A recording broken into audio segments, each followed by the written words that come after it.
Si on devait employer le mot puissance sur une photo concernant le football, c'est bien celle-là. Un jour, une équipe s'est formée au Real Madrid, une équipe constituée de Ronaldo, de Gareth Bale, de Benzema, de Modric, de Casemiro, de Kroos, de Isco, de Marcelo, Carvajal, Nacho. On formait un noyau, une équipe soudée, et ont décidé de conquérir le trophée le plus prestigieux d'Europe sur plusieurs saisons. Les joueurs les plus titrés de la Ligue des Champions, messieurs. 5. Certains joueurs n'en gagnent même pas une durant toute leur vie. Attendez, je me trompe. Certains clubs n'en gagnent même pas une durant toute leur existence. Ces fous furieux ont décidé d'en avoir 5. Ces fous furieux ont décidé de plier l'Europe 5 fois. Mais vous savez ce qui est le plus drôle, c'est quoi dans tout ça?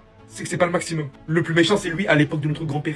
Le joueur le plus titré de l'histoire de la Ligue des Champions, Gento. 1, 2, 3, 4, 5, 6. Mais bien évidemment, ce qui est à prendre en compte, c'est que Gento les a gagnés dans une époque où le football n'était pas à son prime. Ce qui est à prendre en compte, les gars, c'est que ces mecs-là les ont gagnés sur une décennie et surtout lorsque le football était à son prime. Lorsqu'il y avait les plus grandes équipes les plus fortes du monde. Cette histoire-là, vous la voyez, cette histoire, elle se réécrira plus jamais.